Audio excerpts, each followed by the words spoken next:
Did anybody hear anything in baseball today? Did anything go on across the MLB landscape? Did you hear anything, guys? Anything? I don't know, man. I only heard about every single thing you could possibly hear from every single team in the last 12 hours. Yes, I have, Jim. I have heard a lot. How often does that happen? Literally everybody made news today, whether it was a big signing, a big trade, releasing players that maybe were surprising. Cincinnati Reds.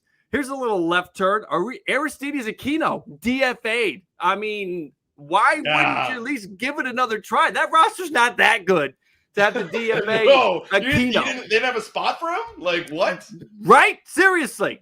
I'm sure we look at the Reds roster. There's 10 or 15 guys we could say, well, maybe him over Aquino. Anyway, welcome in, everybody. You see us here together, Blue Jays today, Ball Cap Sports. It's That Day in Baseball show. That's what I want to call this, by the way. That Day in Baseball show, because we I like that a lot. You like it? I like that. Quite a bit. Good. Let's roll with it. Welcome to That Day in Baseball show here with me, Jim, and the boys from Blue Jays today. We have, so much to talk about. We are going to be talking about Anthony Rizzo back. The Yankees win.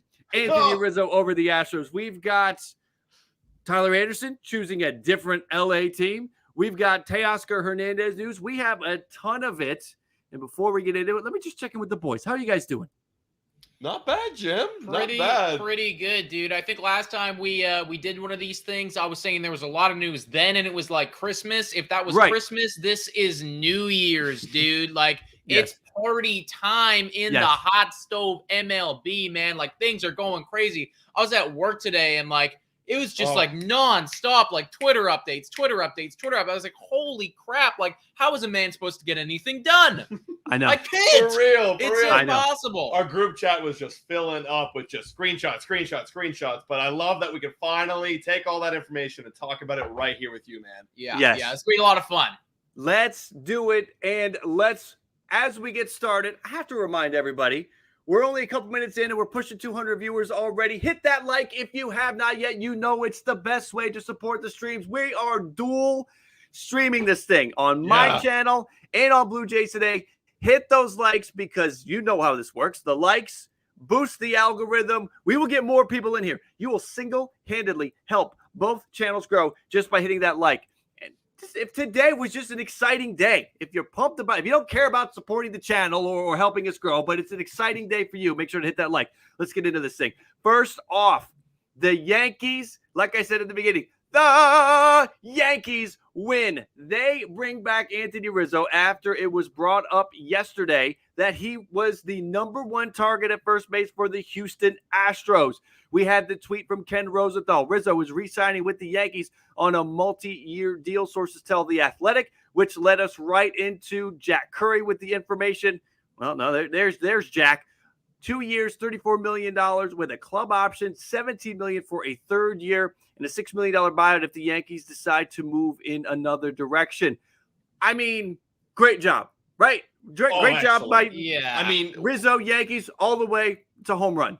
Literally, like, Rizzo was one of their best bats other than Judge this year. They needed to get Rizzo back to extend that window because after Rizzo, and if Judge goes too, that lineup's nothing. So they got their guy back and on a really good deal, $17 million per year. Yeah, that's not bad for a guy who's a Silver Slugger and an All-Star. Dude, you already know that like they got scared. They saw the headlines too, and they were like, "Holy crap!" Like, could you just imagine for a second? Like, let's just pull ourselves away from this situation for one moment and put yourselves in the shoes of a Yankees fan. If Anthony Rizzo, not only did he not come back, but he went to the Astros, and then you also somehow weren't able to get back Aaron Judge, right? At the very least, if in this offseason, even if Aaron Judge doesn't come back, you were able to just stop Anthony Rizzo from going to the Houston Astros. Like, that is obviously a W. It's a positive play. The lineup for the Yankees had to have Rizzo. Like, I'm a Jose Abreu guy. I like Jose Abreu, but the power that you get from Rizzo, you're not getting from Jose Abreu at this point. The launch angle went down this last year. I wonder if that's just who he's going to be now. Sure, he'll hit 300, but if he gives you 13 or 14 home runs.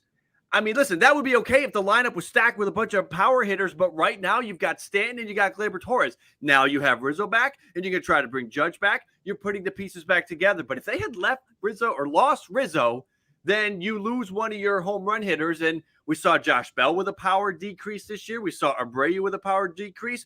Those are the other two options at first base, because there's no way Yuli Gurriel is going to end up being in a Yankee uniform. So had to do it. Now, thinking about that in the situation with the Houston Astros, you got to think, you guys let me know what you think. It's going to be one of these three, right, that they go to next. Either Yuli Gurriel's back, maybe they go in the Jose Abreu direction, or could it be Josh Bell? I will mention this only because this was in the article, and I want to get your guys' thoughts on this, but we'll mention this real quick. Ken Rosenthal specifically mentioned it went Rizzo, it went Yuli Gurriel, and it went Jose Abreu. He did not mention Josh Bell. Do you think, this is just a potential that that popped into my mind. Do you think that the Astros are looking for that short-term contract kind of guy, looking at a Rizzo who got 2 with an option? Yuli Gurriel's probably 1 with an option. Abreu is probably similar to Rizzo, where Bell's probably looking for 4 to 5. Your thoughts? What do you guys think? What do you think the Astros do next? Are they going to? Is it just Yuli back, slam dunk, or could you see him going in another direction? It's a great question, Jim. I think that if they are able to get Yuli Gurriel back on like a team-friendly contract, then like you don't fix what's never been broken, right? Like they've won how many? Like they've won this past year. They won a World Series. He's been dominant with them. Like he has literally been awesome. And even though he is like way up there in age, I think he's like 38 years old or like something ridiculous like this, he's still pretty damn good at baseball, right? So you know what you're going to get from him. If you can do that, absolutely. If not, if he's going to go somewhere else, then why not? Why not, start to have those conversations and explore that possibility? Yeah, and I'm just looking at the way the Astros construct their roster now. They're not really a let's sign a free agent for 4 or 5 years type of team. They bring on these Band-Aids, and they trust their young development. They trust their prospects that come up through the system. Like, I can't really remember the last time they went out and got a big guy like that. Please, someone remind me. But I feel like someone like getting Yuli Gurriel back, maybe in Abreu, that might not be a bad idea. No, they haven't. I mean, look at think about the roster that they have right now. It's all homegrown outside of Justin Verlander. I know they acquired Rafael Montero via trade, but there's nobody there. When you go around that outfield, that's all homegrown. You go around the infield. I mean, that's all internal. Homegrown. Catcher, I know Maldonado was with the Royals, and Maldonado. I was throwing L at the end. You've got him. I think he came around in 18. So, but yeah, and we look at that pitching. The pitching is primarily homegrown. Jaco DeRizzi was kind of like weird. The Astros went out and got somebody. So there is definitely that's one of their things. Sort of not a Band-Aid, but just a filler. Just to get me to the next season. Get me to the next season, first baseman. Kind of feels like that was the way the Astros were approaching this. Let's keep moving because we've got 2 other big items. Well, we have more than just 2 other big items. We've got a lot to talk about. Let's get back to the big deals of the day and the shocker. Minutes before the qualifying offer deadline.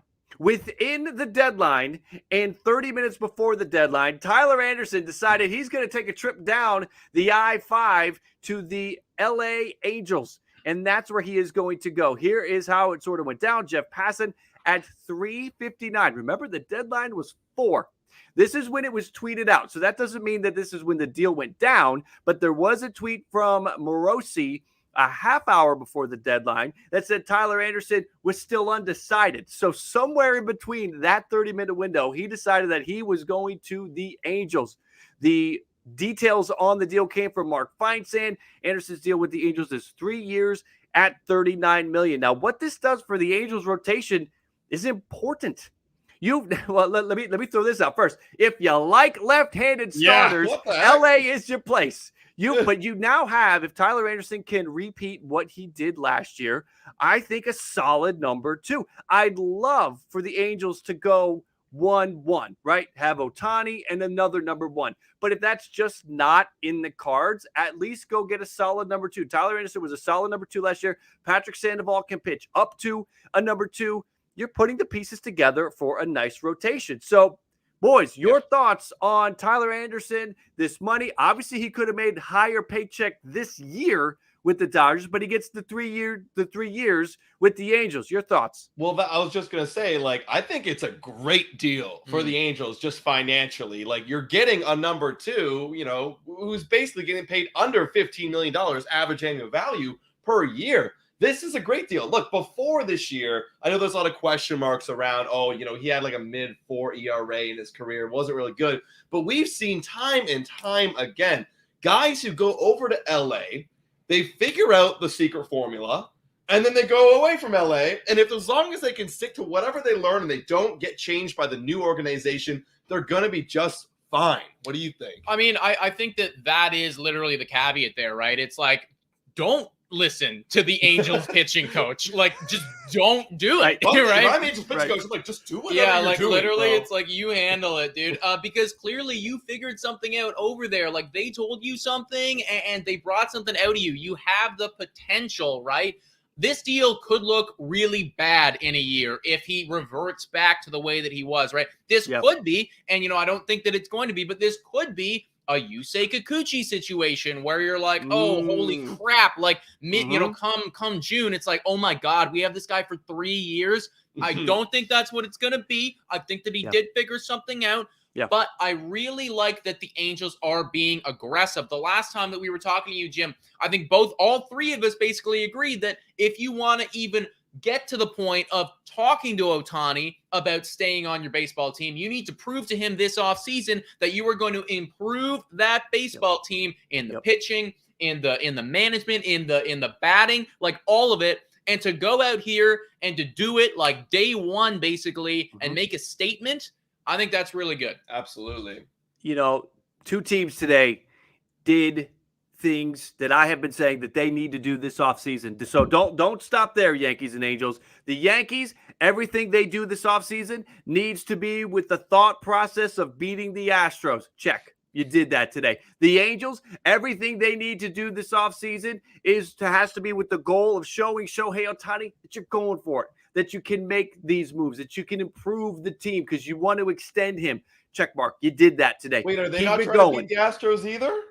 No, that's not even it. It is not even about it's not even about beating the Astros or beating the Mariners. It's about showing Shohei Ohtani that you can sign players and that you're trying to improve the team. Because quite frankly, outside of some okay bullpen additions last year, you brought in Aaron Loop, you had Tapera, you had one other piece that I'm blanking on right now, but you added to the bullpen last year. But that was really it. I mean, you had Syndergaard, but that didn't excite anybody. So this is step one. Yeah. There's like 5 more players that they need to add. But again, if you beat Houston and Seattle, great. But you got to just prove to Ohtani, show Ohtani that you can improve this ball club. We're going to be mid Ohtani. Exactly. At the very least, we will do that. Yes. Now, I got to give a shout out to Anthony. Thank you for the 10 months, Anthony. Thank you for the Ballcap Nation Gold membership. 10 months from Anthony. I appreciate you, Anthony. Thank you for that. We got the boys from Blue Jays today, right here. We had some Teoscar Hernandez bantered about earlier today. Jon Morosi today has just been lighting the world on fire, eh? This guy popped off this morning. He totally did. Let's take a look at this. He gave us a trade concept, a potential trade that could include Teoscar Hernandez. And he so conveniently threw it in a tweet for us because this came up on MLB Network's Hot Stove this morning. Discussed the possible Teoscar Hernandez for Chris Flexen trade. I can't wait to get your thoughts on that. Both are eligible for free agency after the 23 season when Flexen signed with Seattle after pitching in Correa. Listen, we don't need to get into all that. Fact of the matter is, we've got Morosi thinking that a Teoscar Hernandez for Chris Flexen deal works. Boys, go for it. So, okay, here's the thing, man. We were scouring the internet trying to find the correct details of Chris Flexen's contract. It's complicated. And God, it is complicated because some people are arguing that he does actually have an arbitration 3 after this or after 2023. I don't know if that's true. I'm just going to go off of what Jon Morosi's saying right here about he has 1 year left and Teo has 1 year left.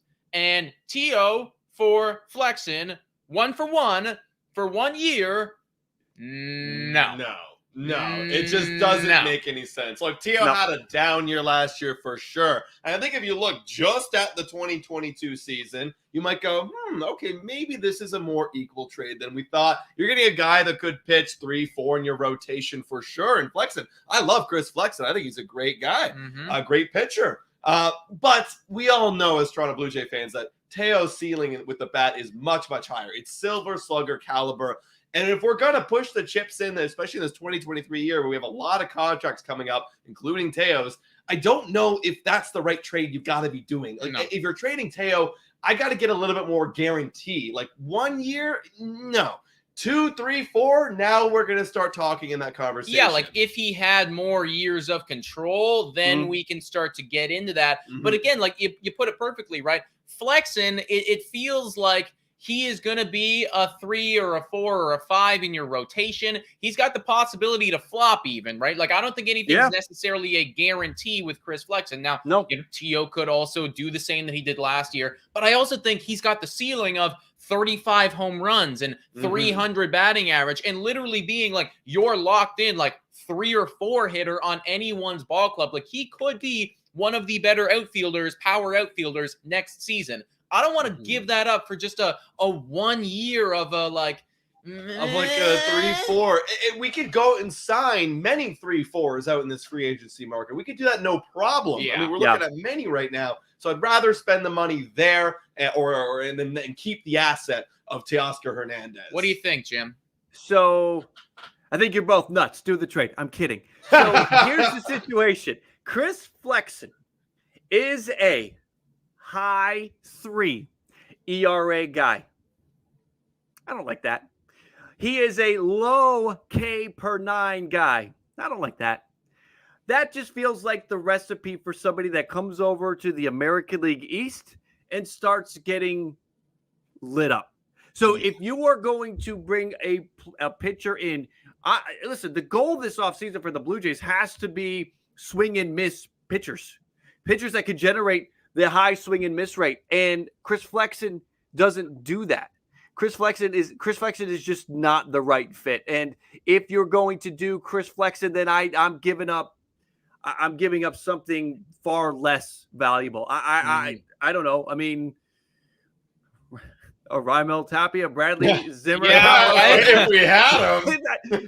It's just not the fit just is not there. I think that, Chris Flexen is appealing because of his age. He'll be entering his age 28 season. That's nice. Just entering sort of those prime age years between 27 and 31, 32. So that's promising, but I'm with you guys. I don't think that it is the right trade for the Toronto Blue Jays. Even if you switch out Teoscar Hernandez and put Lourdes Gurriel Jr. in there, who's been talked as a potential trade piece, I wouldn't do it. Let me ask you this. Let's swing this around. What's your trade? What do you have something in mind for Hernandez or Gurriel, one of them being traded? Do you think that at least one of them will not be on the team on opening day? So first off, I don't really have necessarily a trade in mind right here, but I can tell you I don't want to give one to the Seattle Mariners. I do not want to give Teoscar Hernandez, especially to the Seattle Mariners. Do you guys remember Wild Card Game 2? Where he was the only fucking reason that we were even in that game to begin with. Right. If we gave him to the Seattle Mariners, then Wild Card next season, it's going to be like 14-2, guys. I don't want to live through that. Yeah. If we're trading Teo or Lord, like, go to the NL or something. I don't have guys in mind for your trade question there, Jimmy, but I do have ideal contracts. I'd want someone with a bit of control. Okay, they're a pitcher. They're not a position player. They have to be a pitcher. If it's a starting pitcher, I'd want a bit of control. They've proven they can do it in the past. and they almost like proven they could do it consistently. Like for example, I don't want Mitch White's where they've done it for half a season and they look like they're good. No, I need a guy like a Chris Flexen who's last 2 years solid. And guess what? You get him for 2 or 3 more years. Then I can start to consider that because that's an easy flip. I mean, speaking of that game 2 and game 1 wildcard series, we didn't even have Lourdes Gurriel Jr. And our offense, I mean, game 1 has suffered, but game 2 did not suffer. So I'm okay with giving up one of them. And for me, guys with control, bullpen, maybe 2 with control, but starting pitcher 1 with control. That's me. I just don't think that you're going to find like a good 1-for-1 trade here, you know, because I know personally, like me, I think that Teoscar Hernandez ceiling is as high as anybody, you know, so a 1-for-1 deal. I don't see another team being able to like give up what would be, you know, in my opinion, like a top tier pitcher on a 1-year deal. Like, I think that the only way that you can package one of those dudes off is part of some sort of package deal for another bigger player. I know we've talked about it before, like a Pablo Lopez of the world or something like that, where you do have those 2 years and where you do have like actual, you know, 2 potential in your rotation, like really good player. Here's a question. And it's to the chat. Can we get the likes up to 100 between both of our channels? Do we have a like spike in us? If you have not used your like on Blue Jays Today, if you have not used your like on Ball Cap Sports, I know we're getting close. Hit that like. Let's get to 100. That would mean a lot to both of us. So please, if you have not used your like yet, please do. I'm already almost there. I think we're going to be there in about just a couple seconds. So thank you, everybody, for hitting the like. But I really do have a serious question. Who's the lefty bat that the Blue Jays are going to go and get? Because Jon Morosi tweeted out about an hour ago, in the weeks ahead, the Jays are expected to add 1 left-handed hitting outfielder from outside of the organization. Let me run some names by you. All right. Andrew Benintendi, Michael Brantley, Kevin Kiermaier, David Peralta, and Tyler Naquin, Joey Gallo, Michael Conforto. I got 7 names for you. Who do you want? So I'll tell you who I want, and I'll tell you who we're, you know, probably gonna get here. I'd love to have Andrew Benintendi on this team. Like, that would feel really nice for us. Yeah. But that also feels like almost too good. It's too good. Like, that feels like too good to be true. Yeah. What I think could actually happen is Michael Brantley could be a possibility, because I don't know if you remember, but there was a solid 30-minute stretch there about 2 years ago where the Blue Jays did own Michael Brantley, or so everybody in baseball thought. Right. So we've obviously been in those conversations before, and I know that we like our veterans. We know that we like our contact guys. That's what Michael Brantley is. I also think so, too, that Jim, one guy that you threw out there like many weeks ago, I don't remember when we talked about this, but you threw this name out, and I don't necessarily love it, but I understand it, is Kevin Kiermaier, for the sake of being like a good guy to have in your clubhouse, to be a guy where it's like strong defense, to be that veteran presence. Do I love that guy? Do I think he's going to change the whole makeup of this team and be that impact lefty bat that we need?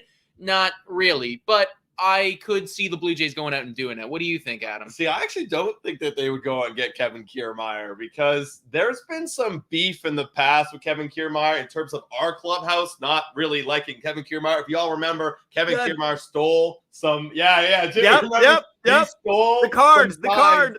They fell out from, I believe it was Alejandro Kirk. I can't remember I think it was Alejandro Kirk, as Kevin Kiermaier was sliding home, took the card, and that was a lot of drama. So I feel like bringing in that guy, it feels not right. And plus, I mean, with the bat, like, what is he going to provide? Yes, he's going to provide some defense. It's basically Bradley Zimmer, and so that's what you're hoping for.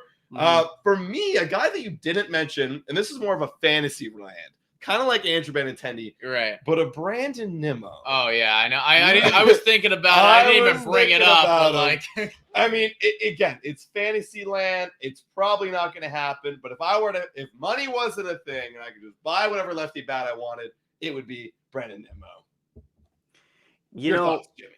I the only thing about Nimmo is I worry about the price tag on that. But that is obviously one lefty bat.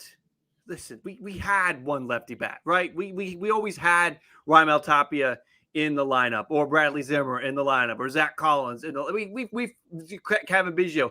We found a way to get a lefty bat into the lineup, and it didn't work. We need the Blue Jays. I keep saying I'm trying to be, objective here, but the Jays need more than one. I don't know how they do it, but they need more than one. Let me throw a name out there that I think is rather tasty. Jurickson Profar.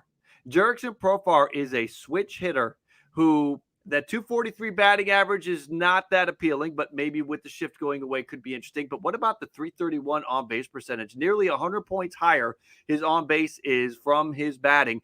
A good WAR this past year, 3.1, which if we're ranking the top 100 free agents, which I am currently in the process of doing, that puts him in the top 20 for free agents available, period. So Jurickson Profar, no one's talked about it. It's probably a long shot. It's pure speculation. But think about the versatility that Profar provides. Oh, yeah, definitely. Right? He can play infield. He can play outfield. He can move all around. You have the lefty bat. I would love for them to find a way to somehow have two lefty bats in that lineup, because when you have one, you just that guy's just one segment of the lineup. But if you have multiple left-handed bats, impact lefty bats, now that's the makeup of the lineup. You build that lineup around the lefty bats, so that way the pitchers cannot, through muscle memory, just start dotting low and away with a fastball, a changeup, a slider, whatever it is. Make them change it up. Make them have to have a different approach, because there's a different person. The batter's box has somebody else in there. I think also too, like the key word that you just used there, man, is impact, right? Like we haven't had we've had one. But what also sucks is like the one guy that we always have has never been like a quote unquote impact bat, right? Right. Jurickson Profar, maybe he could be, right? Andrew Benintendi certainly could be. Brandon Nimmo certainly could be, right? I think those three guys are in their own kind of separate tier there. And then like there's a big, like Kevin Kiermaier, that's not it, this guy might hit 220, right? So even if you just throw him in there, it's not like the pitcher's game planning for this dude. Like, I'm gonna get this guy. Like, no game plan for Kiermaier. You know what would be great? Here's what would be great. Sorry, go ahead, Jimmy. Trade Lourdes Gurriel Jr. Keep Teoscar. Sign Andrew Benintendi. Put Benny in left field. Sign Jurickson Profar. Jurickson Profar can play second. We have Santiago Espinal move all over the infield and play when needed. And Kevin Biggio, it was nice to know you. Maybe we can spin Kevin Biggio for a reliever. I would be interested in that kind of a situation, that kind of an upgrade. I still believe there's something there with Kevin Biggio, but not to the same degree that I believe that there's something with Jurickson Profar or Andrew Benintendi. I think those would be two upgrades for the lineup. And maybe Cavan can play all over the infield as well. Maybe it's Espinal that goes and you keep Cavan because Cavan is the lefty bat. Just speculating and throwing some things around. At the end of the day, I think this Toronto team needs multiple impact lefty bats. One is not going to do it. You put Brandon Nimmo at the top of the lineup, the next 8 guys are right-handed hitters, and you're just going to dot low and away to everybody, and you're going to be able to zone in on that spot, and there you go. It's over. Exactly.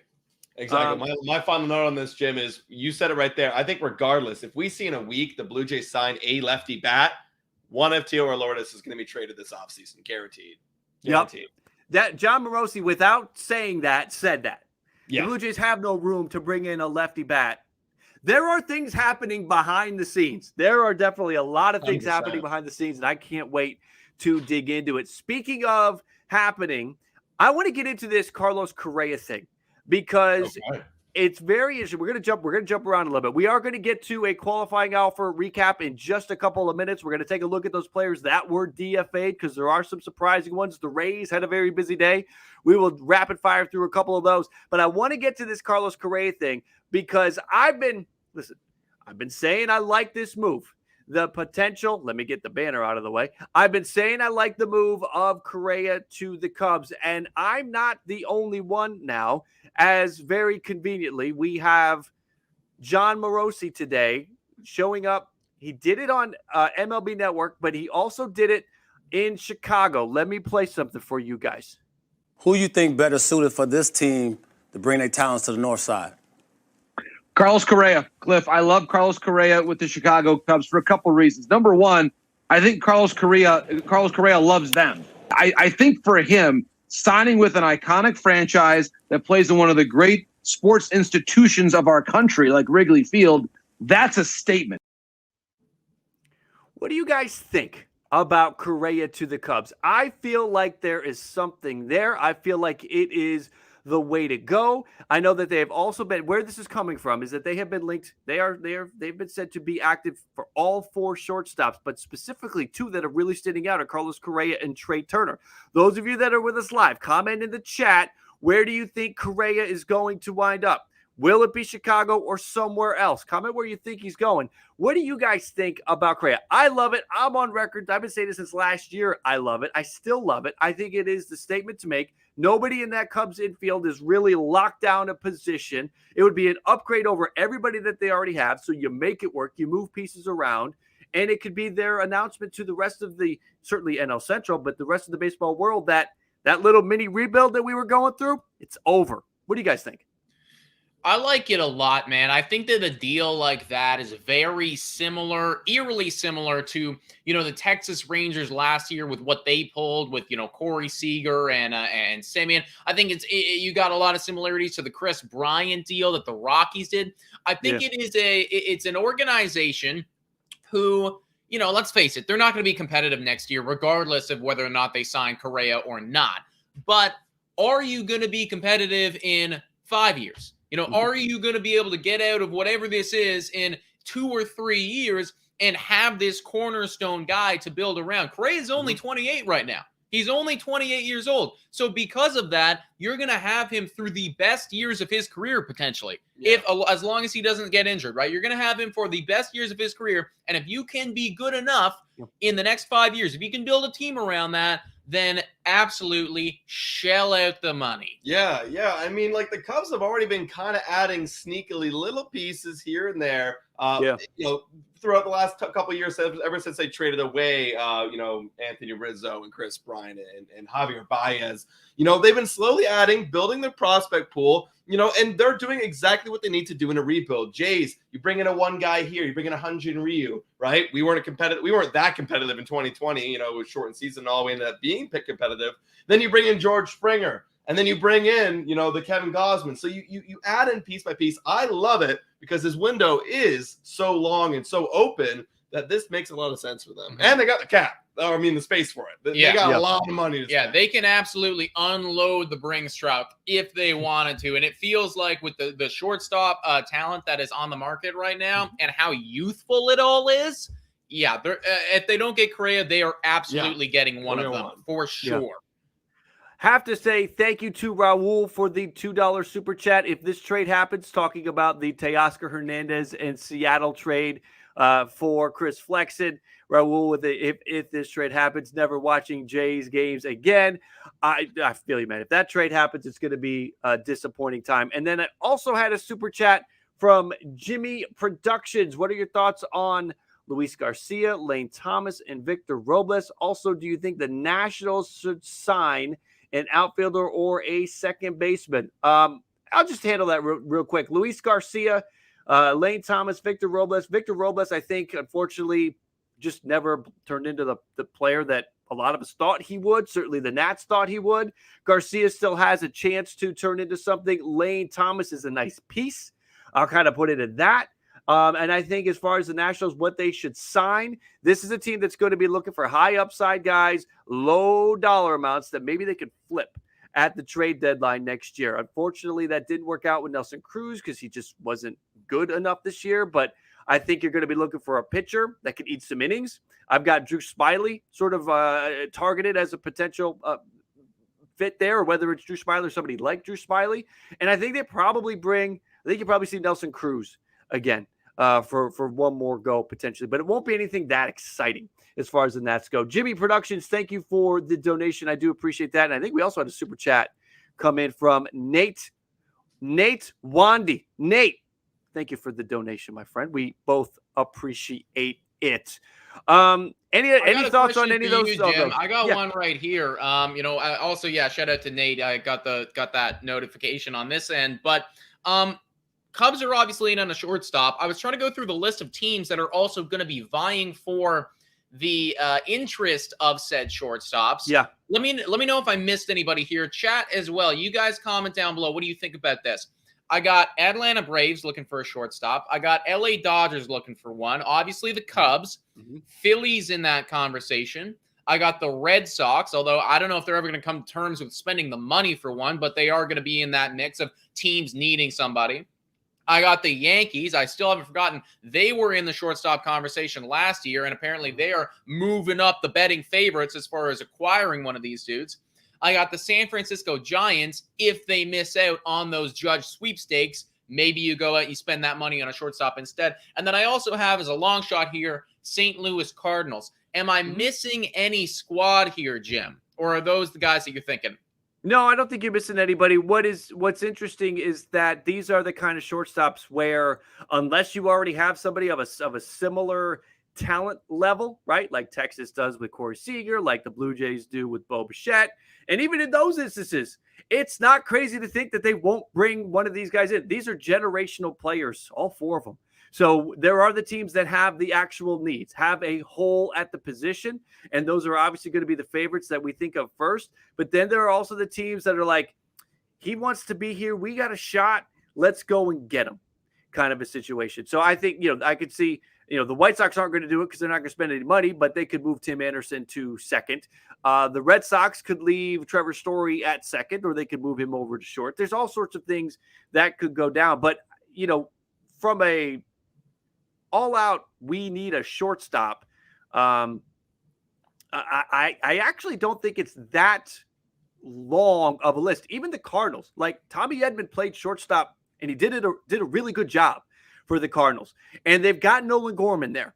Now, the tricky situation the Cardinals find themselves in is that Nolan Gorman did not play well defensively. And with the shift going away, there's talk that you're going to need to have a good defensive second baseman now again, because you're not going to be able to have the extra help on that side of the infield. So does Nolan Gorman work? Or do you want to go get a shortstop, move Tommy Edman back to second, and then you figure something out with Nolan Gorman? Because once you do that, there's nowhere for Nolan Gorman to play on that field unless you DH him already. So there's a whole lot of ways that could go. But it's a good question. It's a fascinating situation that's sort of brewing with this shortstop market. Let's keep going. Let's keep going for a few more minutes. What do you guys say? Yeah, absolutely. What do we got next? Let's get this out of the way. Let's do a quick qualifying offer recap, because that was the big item today. So here's what we had. We had qualifying offer results. Everybody rejected it except Jock Peterson and Martin Perez, and Tyler Anderson is hiding there behind the scroll. Tyler Anderson signed with someone else, went to the Angels. So you had Judge, Turner, Bogarts, DeGrom. You guys can read them. Pretty much as expected. This is I don't think there's any major shockers here to me. No, not at all. This was all pretty. Now I could have seen Eovaldi taking it. I could have seen Nate Eovaldi. Yeah. But I guess he's looking for that 2-3 year deal, like a little bit more. Like, I don't know. He's looking for something a little bit more guaranteed in length. I also did hear as well, I'm not sure if you guys saw this, but Boston Red Sox are looking at a multi-year extension with him. That's in the works right now. So I'm sure that those conversations were happening, basically being like, I want a 3-year thing. I want to stay here, but, I want it to be guaranteed. Right. So let me ask you this. What the hell's Boston doing? Think about this.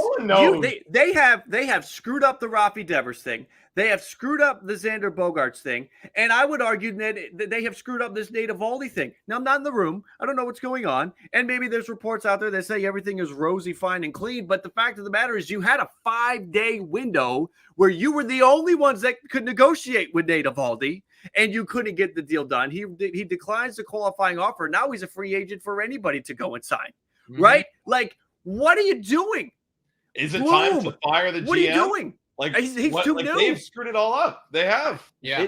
I mean, this offseason is going to be telling, because for Nate Eovaldi to not take the qualifying offer, to not sign. They're trying to work on a multi-year deal during the quiet period when they were the only ones that could negotiate with him.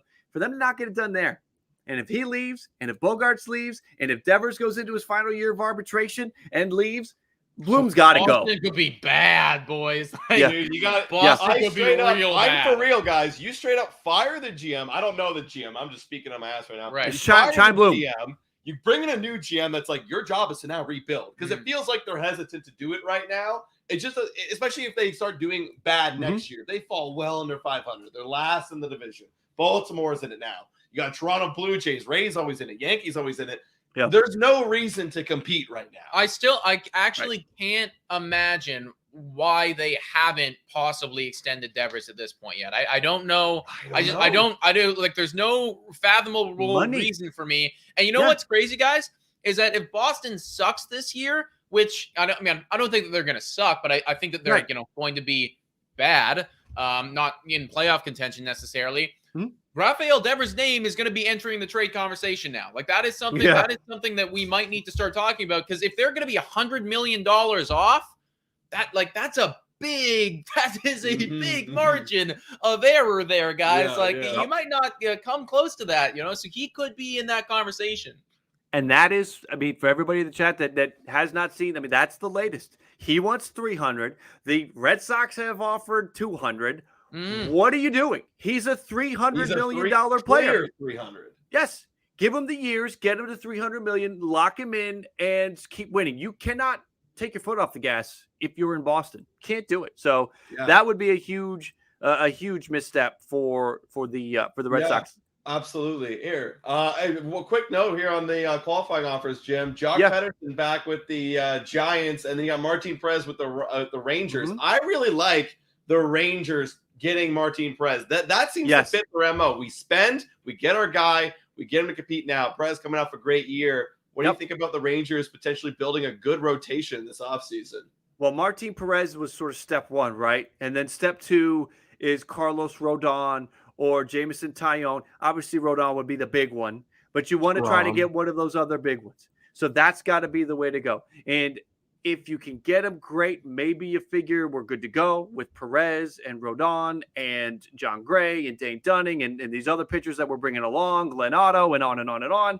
So maybe you feel good about that, but then also maybe you try to make another splash too. Good job. This was step one. I am going to be interested to watch Martin Perez this year. The reason he had the year he did, to my research, is that, and if you go look at this, his pinpoint dotting, his ability to live on the black this year, we haven't seen that from him before. Now, is that a mechanical thing where he figured something out with his shoulder or his hips or where he's standing on the mound on the rubber?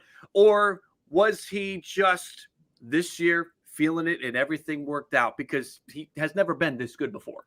So does he regress back, or is he able to continue that? Because he lived, if you go look at his heat maps year over year, he was focused in on that, on the black, on the zone where a batter's going to have a tendency to look and hope that it's ball 2, ball 3, ball 4, and he was getting strikes. So I'll be interested to see if he can keep that up. On the edges, he lived on the edges. Let's go through some of these moves, because there were some surprises. Right off the bat, Aristides Aquino from the Reds. Again, we were talking about it. Really, Aquino? There's 40 guys more talented than Aquino in Cincinnati? I don't believe it. I missed that one completely. You said that off the top, and I was like, really?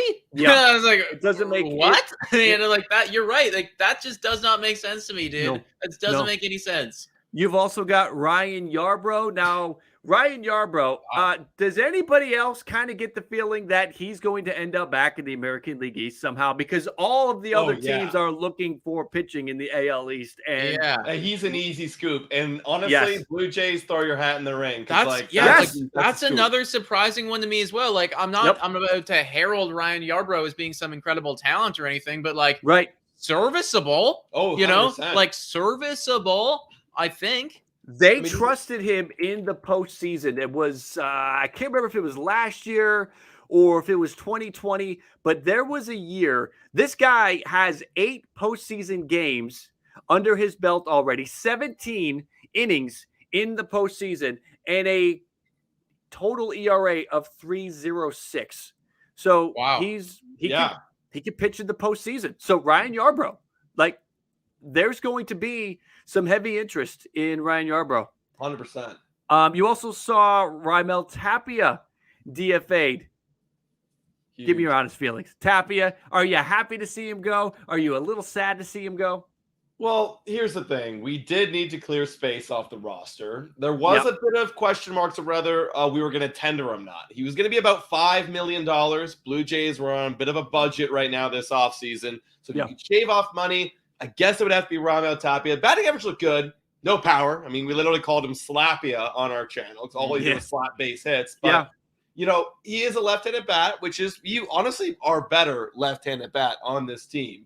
But am I sad to see him go? No, because this opens up the door for a potential signing. Orelvis Martinez cracked the 40-man roster for the Blue Jays, one of our top prospects who has a ton of power. Be nice to see him possibly get some reps in the big league. But whatever happens, I feel like the Blue Jays management has a plan to upgrade that position. So don't feel too bad. The way that I look at that, guys, is like that's just $5 more million that can go to Brandon Nimmo or Andrew Benintendi or a pitcher, right? Like it's not like Raimel Tapia, other than the inside the park grand slam, was, you know, really contributing too much for the Blue Jays. So just upgrade the position, guys. Take that $5 million, put it elsewhere.